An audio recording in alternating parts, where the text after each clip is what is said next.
to you in case I get this. Kindly continue because I am now able to record. Sorry, say that again. I missed Hare something. Krishna, Prabhuji, we can now start, and I'm Okay. recording the session. So if we miss out on anything, at least it is going to be recorded. Okay, fine. Thank you. Okay.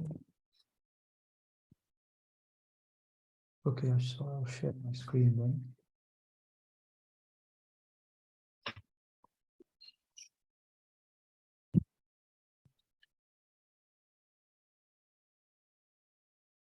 Okay, 1 second.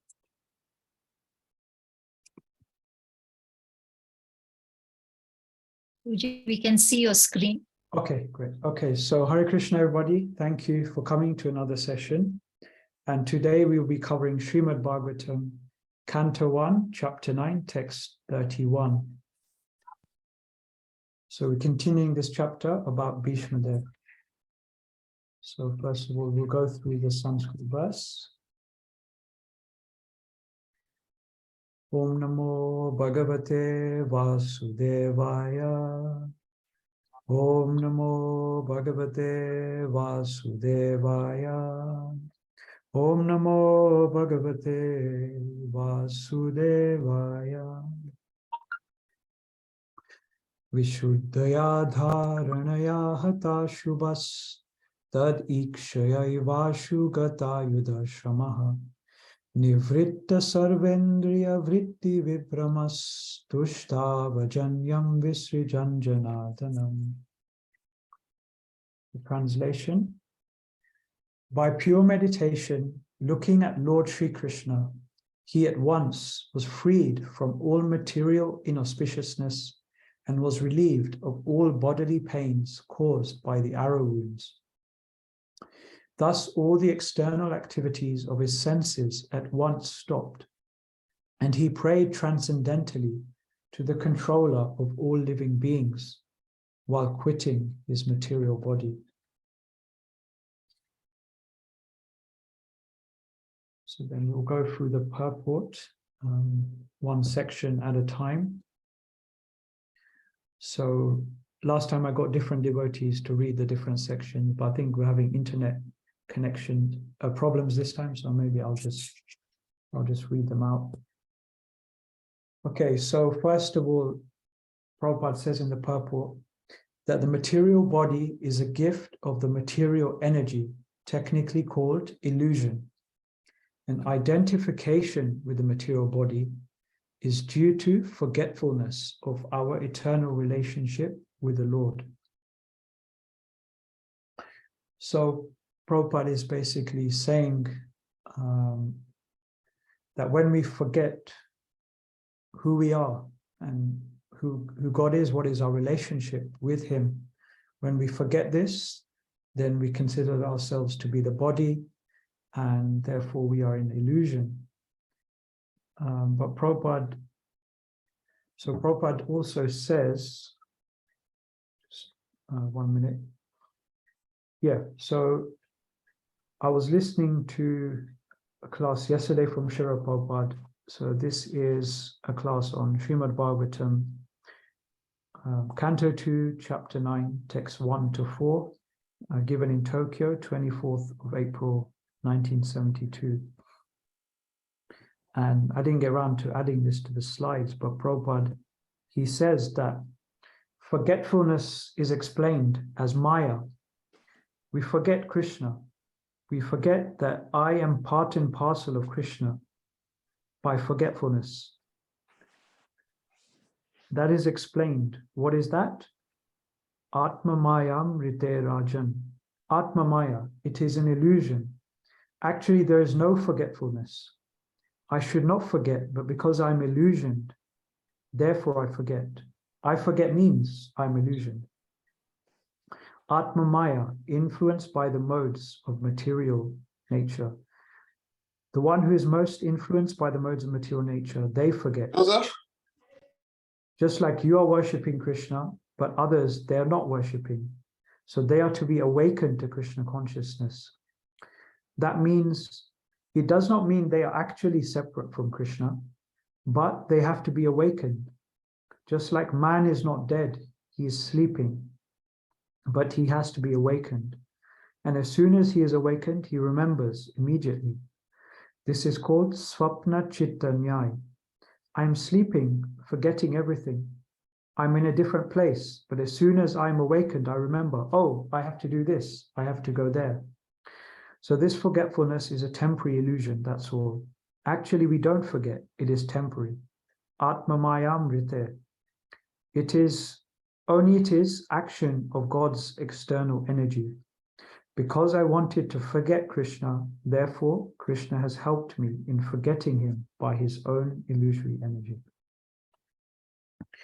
So ultimately at the end there, Prabhupada is saying, why did we forget? Because we wanted to. We wanted to, forget Krishna. We wanted to enjoy this world without him. So therefore, out of his mercy, he allowed us to do this. But in order to do that, we have to forget who we are. We have to forget that the soul, because as long as we know that we're the soul, we can't enjoy without Krishna, or attempt to enjoy without Krishna. It's not possible. So therefore, this whole illusion is created, that we think we're the body, we think that I am this, I am that. And in that way, we try and enjoy. So in order to forget Krishna, we need Krishna. We can't even forget Krishna without Krishna's help. So, Krishna is still doing everything, even though we're rejecting him. So then, Prabhupada goes on to say in the purport, that for a pure devotee of the Lord, like Bhishmadev, this illusion was at once removed as soon as the Lord arrived. Lord Krishna is like the sun, and the illusory external material energy is like darkness. In the presence of the sun, there is no possibility that darkness can stand. So here Prabhupada is actually, indirectly, he's referring to a verse from Chaitanya Charitamrita, which I've got on the next slide. So this is from Madhya Lila, chapter 22, text 31. Krishna Surya Sama Maya Haya Andakar Yahan Krishna Taha Nahi Mayara Adhikar. Krishna is compared to sunshine and Maya is compared to darkness. Wherever there is sunshine, there cannot be darkness. As soon as one takes to Krishna consciousness, the darkness of illusion or the influence of the external energy will immediately vanish. So then, so the purport to that same verse, Srila Prabhupada says, when a person is Krishna conscious, he continuously hears about Krishna, thinks about him, worships him, and serves him as a devotee. If he remains in Krishna consciousness in this way, the darkness of Maya certainly will not be able to touch him. So here Prabhupada is telling us how to get away from this Maya, how to remain free from the influence of Maya, is that if we remain in Krishna consciousness, if we remain engaged in devotional service, that is the only way that Maya will not be able to touch us. Otherwise, it's impossible. So then Prabhupada goes on to say in today's purport, therefore, just on the arrival of Lord Krishna, all material contamination was completely removed, and Bhishmadev was thus able to be transcendentally situated by stopping the activities of the impure senses in collaboration with matter. The soul is originally pure, and so also the senses. By material contamination, the senses assume the role of imperfection and impurity. So Prabhupada is saying here, Bhishmadev, he was completely uncontaminated by material energy because he was not in contact with the material energy. It says here that his senses were not in collaboration with matter. So when we have impure senses, materially conditioned senses, they are in contact with matter, and that's why they're contaminated. But when we have the purified senses, the spiritualized senses, then they have nothing to do with matter. They are always in contact with spirit, not matter. So therefore, there's no question of them being contaminated. So this is Bhishma Dev's situation, that it's not that we have no senses anymore. It's not about getting rid of our senses, but his senses are completely purified. Prabhupada saying is transcendentally situated, because they're completely in contact with Krishna, with Krishna's service. In that way, they're uncontaminated. And this is, Prabhupada is saying, the soul is originally pure. So this is the original state of all of us. But simply due to the contact between our senses and matter, this impurity comes in. But as I said, we're not trying to get rid of our senses completely, negate our senses. That's not the aim. So Prabhupada says,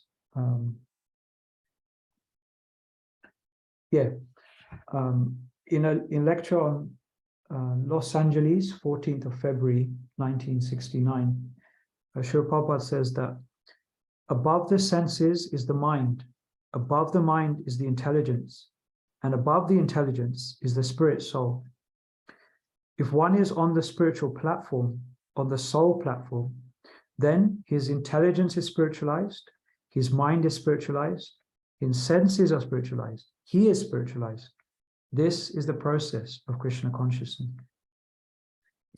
So basically, Prabhupada is saying that, by practicing Krishna consciousness, we purify or spiritualize our mind, intelligence, and false ego. And in this way, our mind, intelligence, and ego, they regain their original spiritual quality. In other words, they're being used for Krishna. So it's not trying to bring everything to nil. The aim is not to get rid of our mind, intelligence, and ego. Even when we reach the point of perfection, it's not that we no longer have a mind, intelligence, and ego. We still have that, but we have those things in their original pure form. So they're spiritualized, as Prabhupada is saying. So then Prabhupada goes on to say, by revival of contact with the Supreme Pure, Lord Krishna, the senses again become free from material contaminations.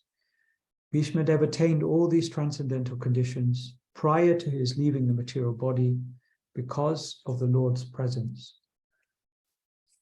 So again, this point that it's when we're in contact with Krishna, then we become free from material contamination, because it's said here, Krishna is the supreme pure. He's the most pure.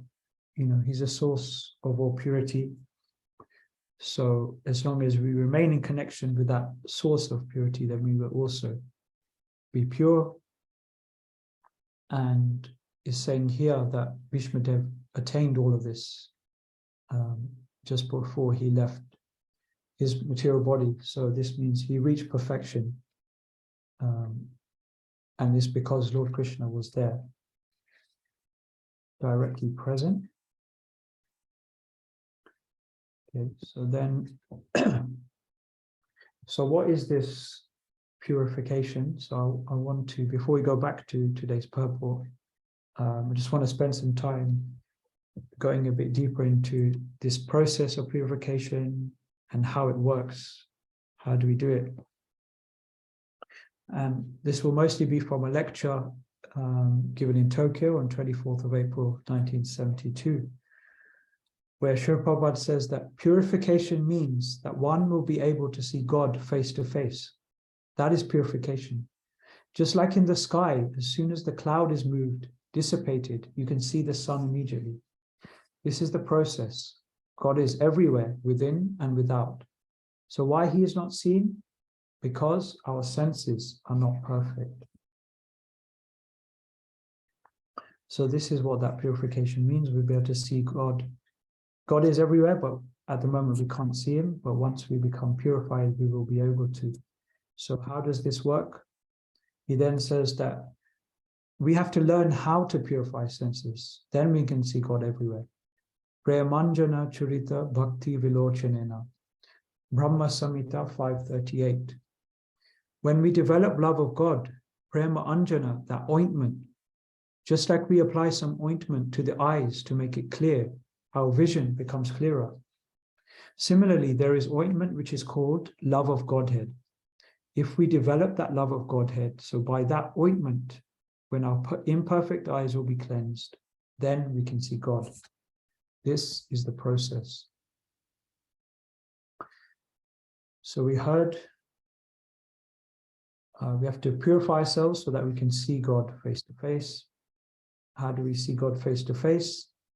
We need to develop love of God. Okay, so that seems like quite a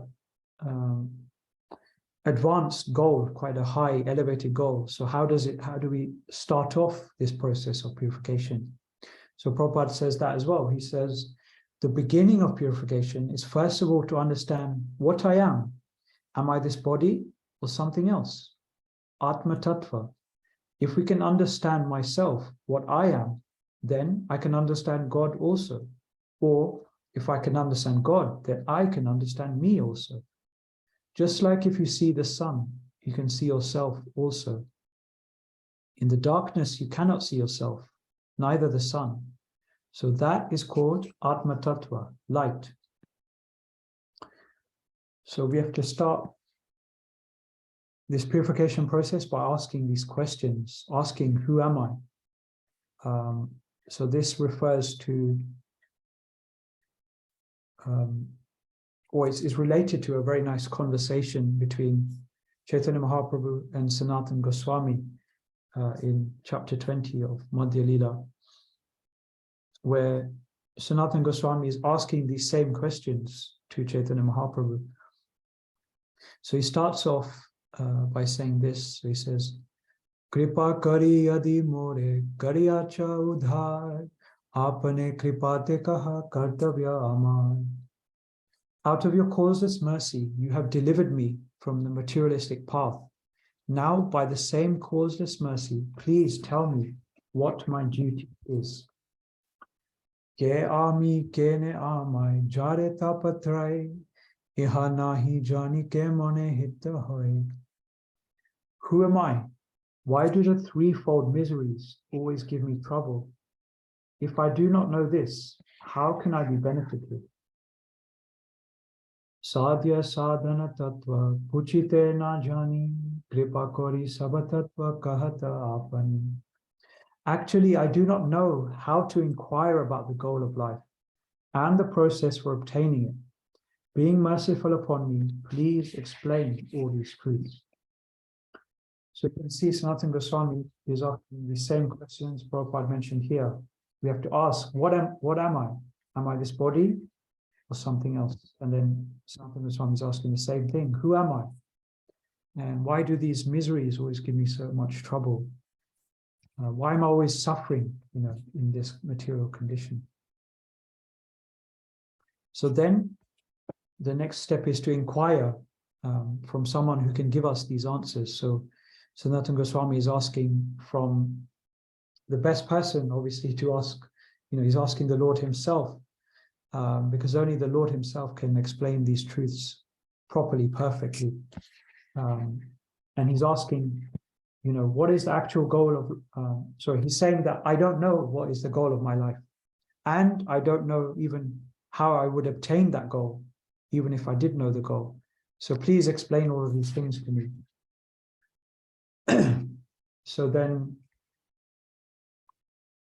that was text 103, and then soon Chaitanya Mahaprabhu starts explaining. So in text 117, Mahaprabhu says, Krishna bhuli sei jiva anadi bahirmukha ataeva mayatare deya samsara dukha. Forgetting Krishna, the living entity has been attracted by the external feature from time immemorial. Therefore, the illusory energy, Maya, gives him all kinds of misery in his material existence. So therefore, like we were talking about earlier, this whole thing about us forgetting Krishna, and therefore being under the influence of Maya. So this is the reason why we suffer so many different miseries. Again, it's all ultimately due to our forgetfulness of Krishna. So then in the purport to that verse, Prabhupada says that when the living entity forgets his constitutional position as an eternal servant of Krishna, he is immediately entrapped by the illusory external energy. The living entity is originally part and parcel of Krishna and is therefore the superior energy of Krishna. However, the living entity, forgetting his position, is situated in material energy. So the living entity is called the marginal energy because by nature he is spiritual, but by forgetfulness he is situated in the material energy. Being in the marginal position, he is sometimes attracted by the external illusory energy, and this is the beginning of his material life. So Prabhupada is saying that even though originally we are part of Krishna's superior energy, his eternal, internal energy, we come under the influence of Yoga Maya. But because we are on the margin, because we are so minute, sometimes we become attracted by the external energy, by Mahamaya. And as soon as we become attracted by that energy, then that is when our material life actually begins. And so then Mahaprabhu says, Sadhu Shastra Kripaya Yadi Krishnan Mukha Hai Sei Jivan Nistare Maya Tahare Chadai. If the conditioned soul becomes Krishna conscious by the mercy of saintly persons who voluntarily preach scriptural injunctions and help him to become Krishna conscious, the conditioned soul is liberated from the clutches of Maya who gives him up. So it's saying here, when we become Krishna conscious, then Maya gives us up. Maya leaves us alone. So I said before that only the Lord can save us, can rescue us from our conditioned state. But also it says here, the saintly persons, because obviously they're representatives of Krishna. So we always hear that, Krishna or the representative of Krishna. So if we inquire from them, generally we may not be in the same kind of situation that Sanatana Goswami is, to directly inquire from the Lord himself, or like Bhishmadev, to directly speak to the Lord himself, pray to the Lord himself. We may not be in that fortunate position, but if we hear from the devotees of the Lord, from the sadhus, then by their mercy we can also become liberated from Maya. So then Prabhupada says there's a lot of text in these slides, and I don't know if we'll be able to get through all of it, but if we summarize that, so this point that saintly persons or Vaishnava devotees of the Lord, they preach Krishna consciousness on the basis of the Vedic literature, and it is only by their mercy that the conditioned soul is awakened to Krishna consciousness. When awakened, he is no longer eager to enjoy the materialistic way of life. Instead, he devotes himself to the loving transcendental service of the Lord.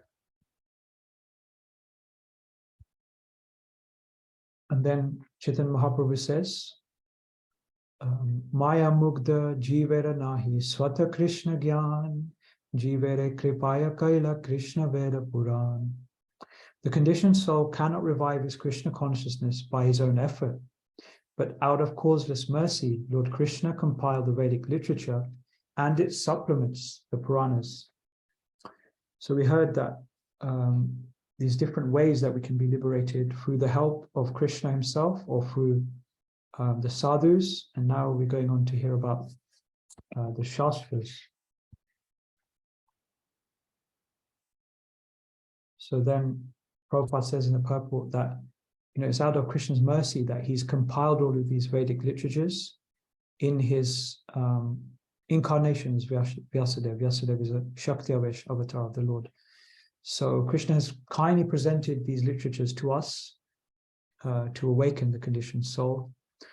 Then Prabhupada is saying that unfortunately, the kind of literature that we're exposed to in today's day and age is useless literature, Prabhupada is saying, because it has no information how to get us out of the clutches of Maya. But he's saying this knowledge that is there in the Vedic scriptures, it's, he says, an immense treasure house of knowledge. So then, in the purport to the next verse, Prabhupada is making this clearer, that sadhu, shastra, and guru, we hear about these three things so many times. Sadhu, shastra, and guru act as the representatives of Krishna, and the Krishna consciousness movement is also taking place all over the universe. Whoever takes advantage of this opportunity becomes liberated. So these three things, sadhu, shastra, and guru, these are what can help us become liberated. And Prabhupada is making this incredible point that it's not just happening here on earth, but all over the universe, this Krishna consciousness movement is taking place. So, you know, how amazing is that? All over the universe. So then, okay, so how do the Shastras help us? What information do they give us? So Mahaprabhu says, Veda Shastra kahe sambandha abhideya prayojan Krishna prapya sambandha bhakti praptira sadhan. The Vedic literatures give information about the living entity's eternal relationship with Krishna, which is called sambandha. The living entity's understanding of this relationship and his acting accordingly is called abhideya. Returning home back to Godhead is the ultimate goal of life and is called prayojana. So again, I'm sure we've heard these three things many times, but it's always good to hear about it. These three aspects that are given to us, explained to us by the Vedic literatures, sambandha, our relationship with the Lord, abhideya, the process, the activities that we need to do within that relationship, and ultimately what is the goal of this whole process, which is prayojana. And then in the next verse, Mahaprabhu says, Abhideya nama bhakti prema prayojan purushartha shiromani prema mahadhan. Devotional service or sense activity for the satisfaction of the Lord is called abhideya because it can develop one's original love of Godhead, which is the goal of life. This goal is the living entity's topmost interest and greatest wealth. Thus, one attains the platform of transcendental loving service unto the Lord. So in the previous verse, Mahaprabhu is saying that the way that we act within this relationship and ultimately the process with which we can attain the goal is called abhideya. So what exactly is that abhideya? In the next verse, Mahaprabhu is saying it's devotional activity. That is the only way by which we can actually attain this goal of love of God.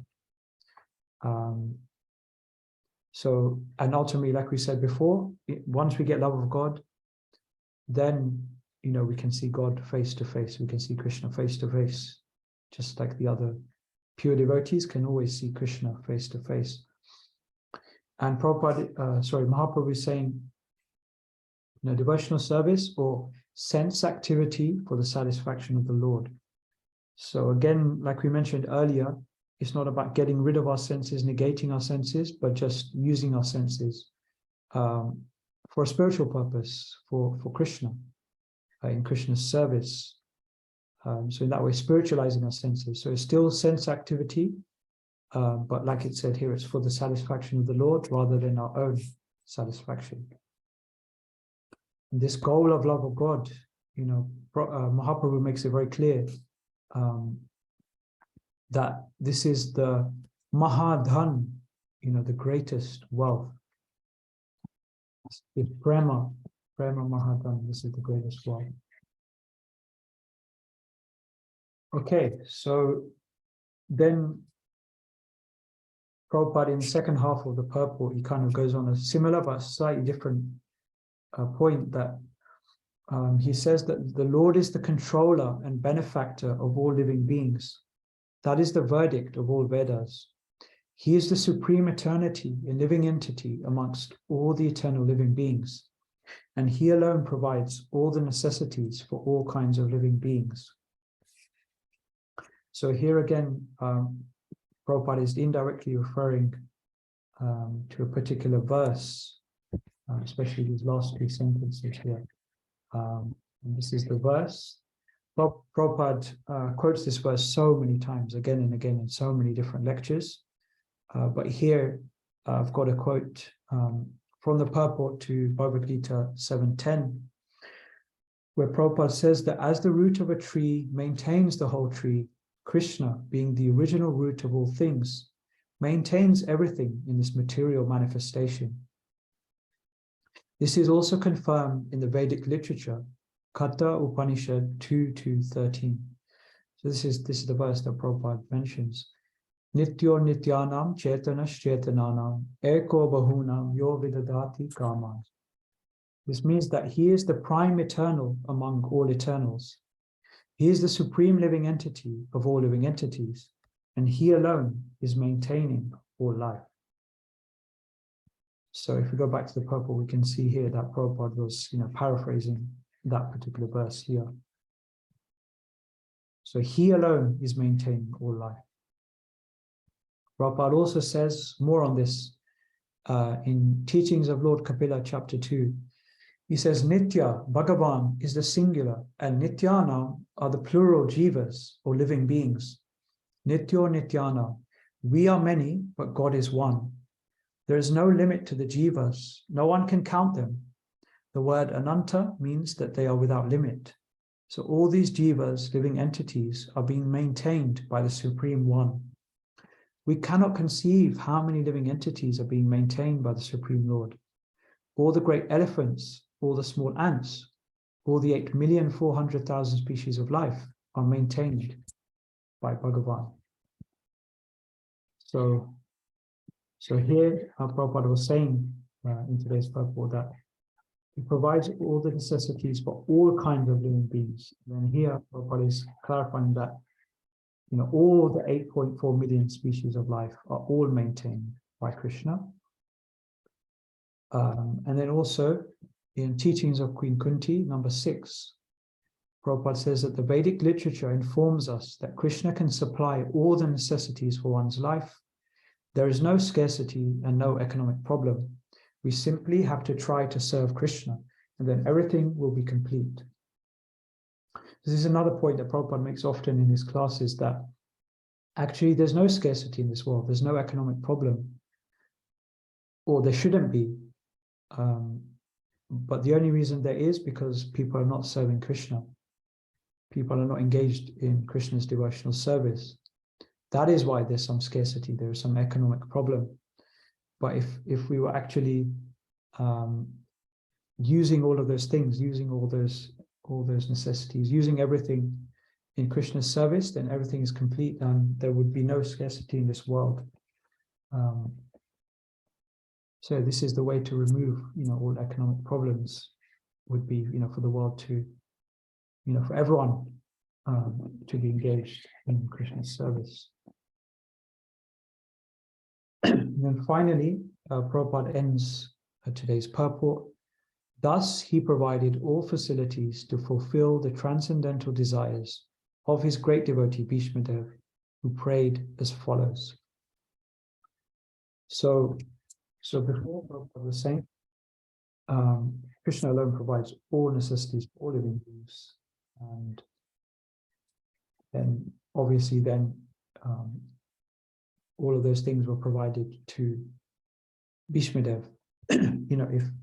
If Krishna is providing to all these other kind of species of life, then of course he's going to provide everything, that his devotee needs also. So then it says, who prayed as follows, and that's the end of the purport, because then, starting from the verse after this, which will be covered tomorrow, we will start to hear Bhishma Dev's prayers. So Bhishma Dev, he starts giving these prayers.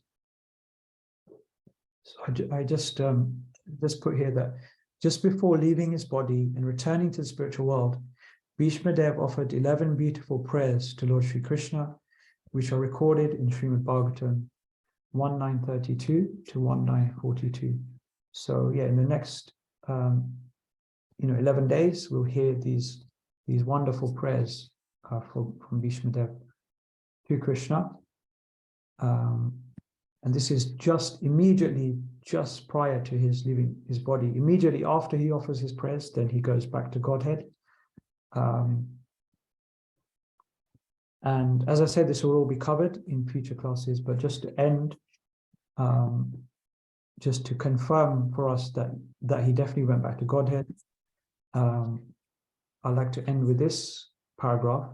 So this is from the purport to text 44, where Prabhupada says that Bhishma Dev, as a pure devotee of the Lord, entered the spiritual realm in one of the Vaikuntha planets, where the Lord in his eternal form as Partha Sarthi predominates over the unconditioned living beings who are constantly engaged in the service of the Lord.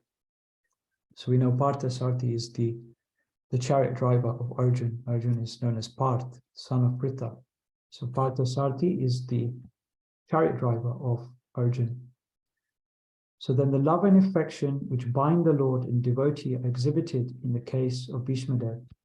Bhishma Dev never forgot the Lord in his transcendental creature as the Partha Sarthi, and the Lord was present personally before Bhishma Dev while he was passing to the transcendental world. That is the highest perfection of life. Right. Hare Krishna. So I'll stop there. And let's see if there's any questions or any corrections or anything devotees would like to add. Thank you so much, Hare Krishna. Hare Krishna, Prabhuji, are you able to hear me? Yes. Sorry, I can't. If I start my video, I can't hear properly because of the internet problems. Thank you for a wonderful class. Sorry, I had to, I was getting disconnected and connected, but therefore I'd like to ask a few questions because I think I've missed it. Okay. Prabhuji, so Bhishma Dev was a great devotee, and in your slide 2/6, it says about illusion, and I'm sure Bhishma Dev was not an illusion, but then 2/6 is showing that Bhishma Dev was an illusion. So I didn't understand that. Okay. Your slide 2/6. Yes. Yeah, I'll just go back and read that quickly. And because of the internet fluctuation, I can even ask another question till you come to 2/6. Oh yeah, so it says that I won't share the slides again, but it says that for a pure devotee of the Lord like Bhishma Dev, this illusion was at once removed as soon as the Lord arrived. Lord Krishna is like the sun, and the illusory external material energy is like darkness. Yes, so so as soon as Krishna arrived, the illusion disappeared. Yeah. But was Bhishma Dev an illusion before Krishna arrived? Yeah, so Prabhupada also says that for a pure devotee of the Lord like Bhishma Dev. So we know that a pure devotee is never under any illusion. So therefore, if as part of the pastime, the devotee happens to be an illusion, then we can understand this is by Krishna's arrangement, that this is not under Mahamaya, but Yogamaya. That just similarly, like the whole initiating pastime of the Srimad Bhagavatam of Parikshit Maharaj putting the dead snake and all of that, everything that happened there, we can understand that this is not Mahamaya, but this is Yogamaya. This is all Krishna's arrangement so that the Srimad Bhagavatam could be spoken. So yeah, similarly, because Prabhupada specifically says there for pure devotee like Bhishma Dev. So yeah, so for pure devotee, if they seem to be in illusion, it is for to facilitate the pastimes. And as we mentioned previously, everything that Bhishma Dev did ultimately was his service to Krishna. And it was ultimately Krishna's desire. So, and also we understand is to facilitate the pastimes that devotees are put under Yoga Maya, but also they are put under this illusion for our education, to teach us certain lessons. So that's there as well. But yeah, ultimately, a pure devotee is not under illusion. Is that okay? Thank you. Yes, Prabhuji. Thank you so much. Prabhuji, in the beginning, you mentioned that material body is an illusion, but the senses are not. Is that right? I mean, did I understand it correctly?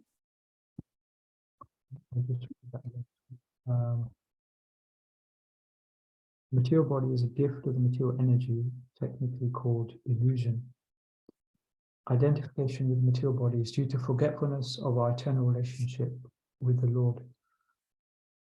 So, yeah, because it's talking about identification with that body. So ultimately, that's the illusion that we're identifying with this body. We're thinking we are the body. That is the illusion. But ultimately, Prabhupada also says often in his classes, it's not like how the Mayavadis say that everything is false. Everything in the material world is false. Jagan Mitya, this point that everything is an illusion. Prabhupada always says that no, it's not an illusion, because ultimately it's coming from Krishna, it's coming from Krishna's energy. So nothing coming from Krishna can be illusion. But it's illusory in the sense that it's temporary. And in that sense, is false, because that which is truly real, if you like, is spiritual. And as we know, anything which is spiritual is eternal, it's not temporary. So in that sense, you can say illusory in the sense that it's temporary. But the material body, obviously, it's still it's made of material energy, and material energy comes from Krishna. So you can't say that matter is false, but it's just temporary. Does that help? Yes, Prabhuji. And then what about the senses? I've understood the body. Yeah. It is material energy, but here it says the soul is pure, and so also the senses. So senses are not material. Okay, so yeah, so we mentioned this point, but as you said, we had some problems with the internet. So Prabhupada talks about this, that we have to spiritualize our mind, intelligence, and false ego. So ultimately, as a pure soul, it's not that we have no mind, we have no intelligence, and no ego, but we have a pure mind, a pure intelligence, and a pure ego, because they're spiritual. So now we're in a materially conditioned state, so we need to again spiritualize. I quoted a quote from Prabhupada where he said that if one is on a spiritual platform, on the soul platform, then his intelligence is spiritualized, his mind is spiritualized, his senses are spiritualized, he is spiritualized. So yes, ultimately all of these things, they are spiritual, but while we're in our materially conditioned state, they're contaminated. But through this process of Krishna consciousness, we can again regain our original spiritual mind, intelligence, and ego. So yeah, that's what I would say for that. Thank you very much, Prabhuji, for the clarification. Are there any other questions or comments?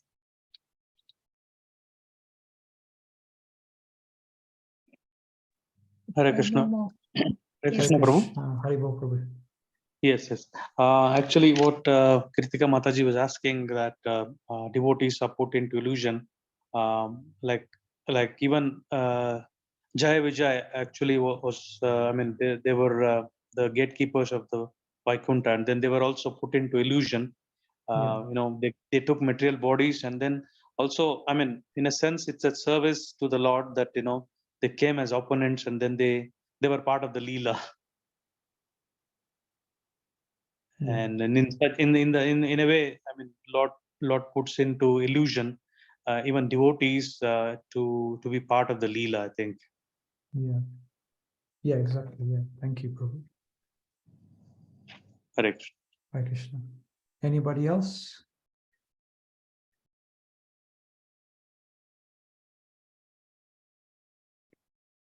Okay, should we end here, Mataji? Or Yes, Prabhuji, thank you very much. I'll hand over to Arya Govind Prabhu to end the session. okay, Hare Krishna, Prabhuji. Kindly end the session.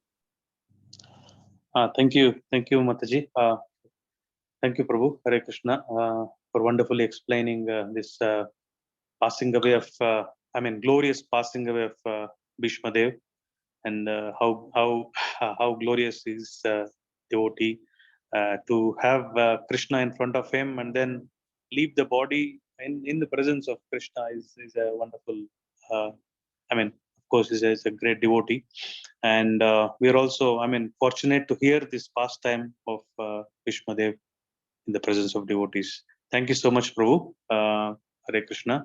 I request all the assembled devotees to unmute and then chant Hare Krishna Mahamantra in glorification of His Grace, Nikhil Gohil Prabhu.